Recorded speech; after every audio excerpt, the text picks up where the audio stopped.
Un homme ne peut recevoir que ce qui lui a été donné du ciel. Chers auditeurs, soyez tous bénis au nom tout-puissant de Jésus-Christ. Prions. Père très saint, nous voici devant ta parole. Que ton Esprit Saint vienne nous éclairer, nous enseigner pour comprendre l'essentiel de ce qui sera enseigné au nom tout-puissant de Jésus-Christ. Et nous couvrons ce message dans le sang de l'agneau. Amen. Le texte de base est tiré de Jean chapitre 3, versets 22 à 36. Il y a beaucoup d'enseignements dans ce passage, mais nous allons nous intéresser du verset 26 à 30. Merci Saint-Esprit de nous conduire. Au nom de Jésus. Amen. Lisons la parole de Dieu. Après cela, Jésus, accompagné de ses disciples, se rendit dans la terre de Judée. Et là, il demeurait avec eux. Et il baptisait. Jean aussi baptisait à Hénon, près de Salim, parce qu'il y avait là beaucoup d'eau. Et on y venait pour être baptisé, car Jean n'avait pas encore été mis en prison. Or, il s'éleva de la part des disciples de Jean une dispute avec un juif touchant la purification. Ils vinrent trouver Jean et lui dirent, « Rabbi, celui qui était avec toi au-delà du Jourdain et à qui tu as rendu témoignage, voici, il baptise et tous vont à lui. » Jean répondit, « Un homme ne peut recevoir que ce qui lui a été donné du ciel. Vous-même m'êtes témoin que j'ai dit, je ne suis pas le Christ, mais j'ai été envoyé devant lui. Celui à qui appartient l'épouse, c'est l'époux. Mais l'ami de l'époux qui se tient là et qui l'entend éprouve une grande joie à cause de la voix de l'époux. Aussi cette joie qui est la mienne est parfaite. Il faut qu'il croisse et que je diminue. Celui qui vient d'en haut est au-dessus de tous. Celui qui est de la terre est de la terre. Et il parle comme étant de la terre. Celui qui vient du ciel est au-dessus de tous. Il rend témoignage de ce qu'il a vu et entendu. Et personne ne reçoit son témoignage. Celui qui a reçu son témoignage a certifié que Dieu est vrai. Car celui que Dieu a envoyé dit les paroles de Dieu, parce que Dieu ne lui donne pas l'esprit avec mesure. Le Père aime le Fils, et il a remis toutes choses entre ses mains. Celui qui croit au Fils a la vie éternelle. Celui qui ne croit pas au Fils ne verra point la vie, mais la colère de Dieu demeure sur lui. Merci Seigneur Jésus pour ta parole. Merci Saint-Esprit de parler à nos cœurs. Le texte nous raconte que Jésus, accompagné de ses disciples, s'est rendu en Judée et il y baptisait. Jean aussi baptisait à Hénon, près de Salim. Il est arrivé que les disciples de Jean vinrent trouver Jean et lui dirent, « Rabbi, celui à qui tu as rendu témoignage, le voici en train de baptiser, et tous vont à lui. » Et Jean leur répondit, « Un homme ne peut recevoir que ce qui lui a été donné du ciel. Je vous ai déjà dit que je ne suis pas le Christ. » Et il ajoute, « Celui à qui appartient l'épouse, c'est l'époux. » Serviteur de Dieu et servant de Dieu. Aujourd'hui, nous avons vu le texte sur Jean, encore qui nous répète qu'il ne veut pas prendre la place de Christ. Il a répété toujours qu'il ne veut pas prendre la place de Christ. Dieu l'a envoyé pour préparer le chemin de Christ. Il a préparé, Christ est venu, il lui laisse la place. Parce qu'il connaissait la limite de son service. Il a observé, quand le temps est venu, que celui qui devait venir prendre la place est arrivé, il lui a laissé la place. Il n'a pas lutté. Il lui a laissé la place. Donc toi qui sers le Seigneur, nous croyons que c'est Dieu qui t'a envoyé. Et pendant que tu es en train de servir le Seigneur, tu vas entendre qu'un homme de Dieu aussi a été envoyé comme toi. Et tu vas te rendre compte que ceux qui sont avec toi ont commencé à diminuer, à aller vers l'autre qui vient de sortir. Ne sois pas jaloux. Ne te laisse pas influencer par tes collaborateurs pour dire que regarde, mais tous vont là-bas. Ton église est en train d'être vidée. Rassure-toi que le travail que Dieu t'a confié, rassure-toi que tu as bien fait ton travail et que ceux qui étaient avec toi ont reçu de la part de Dieu quelque chose qui vient de la part de Dieu à travers toi. Donc, rentre en prière et demande à Dieu si tu as vraiment rempli ton rôle.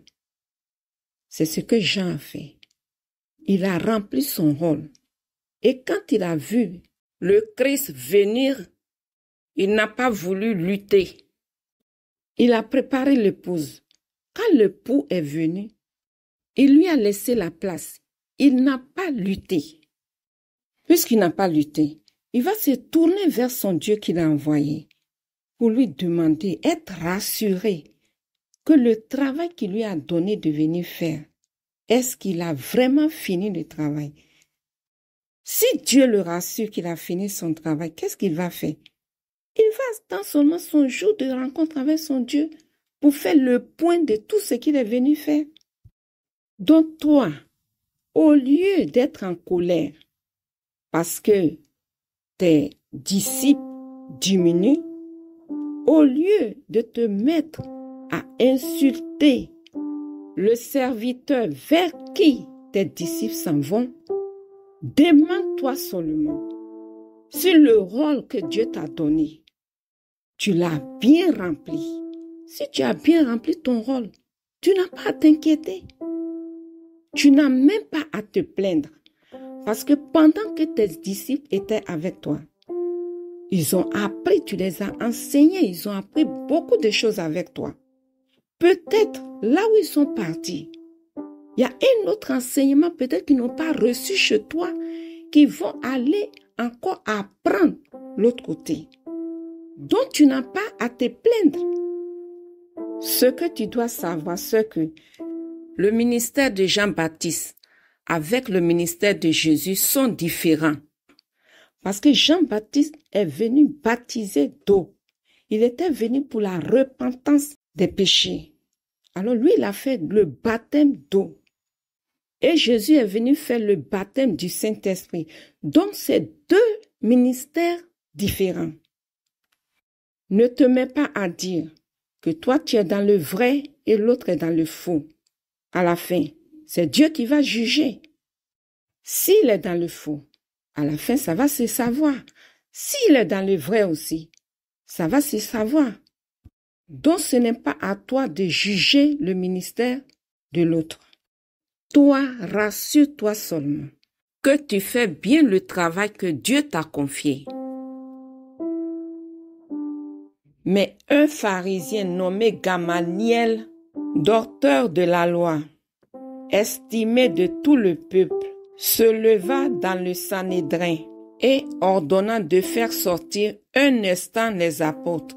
Puis il leur dit, « Hommes israélites, prenez garde à ce que vous allez faire à l'égard de ces gens, car il n'y a pas longtemps que parut Teudas, qui se donnait pour quelque chose, et auquel se rallièrent environ 400 hommes.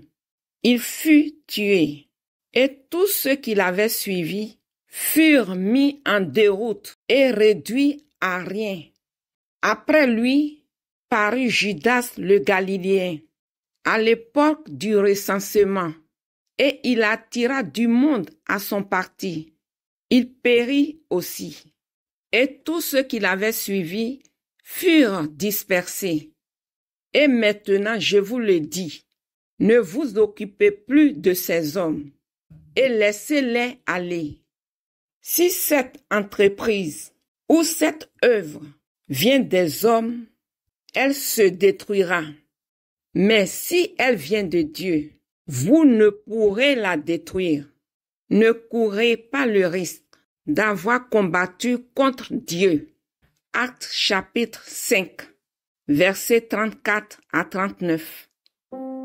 Chers auditeurs, nous venons de voir dans le texte des Actes des Apôtres comment après le départ de Jésus, les disciples ont commencé à œuvrer avec puissance. Et nous avons vu aussi comment les religieux, les pharisiens ont commencé à s'opposer à cette œuvre. Voilà que parmi eux, il y avait un homme rempli de sagesse et qui leur dit de faire attention, de ne pas s'opposer.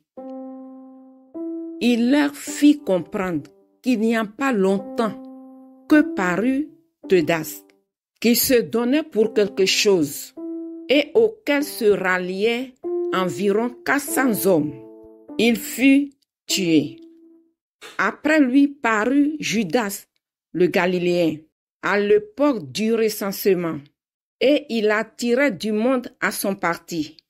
Il périt aussi, et tous ceux qui l'avaient suivi furent dispersés.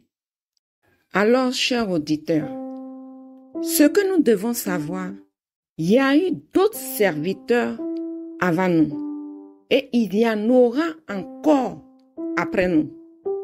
Et parmi tous ces serviteurs, il y a des faux et il y a des vrais. Il y a des envoyés de Dieu et il y a des envoyés du diable. Nous devons seulement observer. Celui qui est du diable va pas subsister, mais celui qui est de Dieu tiendra et sauvera beaucoup. Donc, ça ne sert à rien de dire tel fait bien son travail et l'autre fait mal son travail. Il y a déjà un juge qui observe.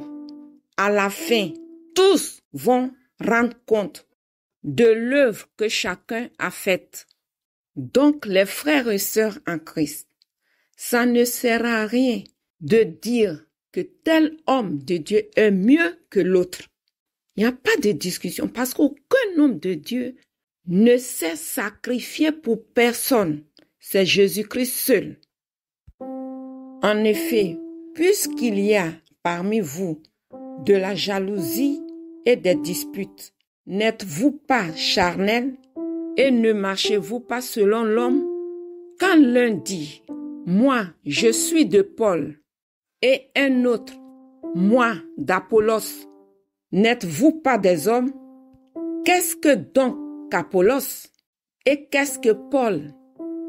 Des serviteurs par le moyen desquels vous avez cru, selon que le Seigneur l'a donné à chacun. J'ai planté, Apollos a arrosé, mais Dieu a fait croître, en sorte que ce n'est pas celui qui plante qui est quelque chose, ni celui qui arrose, mais Dieu qui fait croître. 1 Corinthiens 3, versets 3 à 7. Alors, chers auditeurs, nous avons suivi les paroles de ce passage qui nous montrent ni l'un ou l'autre n'est quelque chose. C'est Dieu qui est tout. Et Dieu qui a envoyé son Fils Jésus pour nous montrer le chemin. Tournons notre regard sur Jésus-Christ seul et non pas sur les hommes. Prions. Père très saint, nous te disons merci. Aujourd'hui encore, ton Esprit Saint nous a parlé pour nous montrer que nous devons regarder qu'à Jésus-Christ seul. Aide-nous, Seigneur, que la parole que nous avons entendue aujourd'hui nous aide à nous rapprocher de Jésus-Christ pour nous attacher vraiment à toi, car c'est toi seul, Jésus, qui sauve. Aide-nous, Seigneur, à demeurer dans ta présence, toujours à te contempler, toujours pendant notre traversée dans ce monde. Saint-Esprit, aide-nous au nom puissant de notre Seigneur Jésus-Christ, que nous comprenions le sens de notre existence dans ce monde. Au nom de notre Seigneur Jésus-Christ. Amen. Merci Saint-Esprit. Vous pouvez nous écrire à l'adresse suivante: toutpuissantsauveur@gmail.com. Je vous invite à liker, à vous abonner et à partager la chaîne. Que Dieu vous bénisse.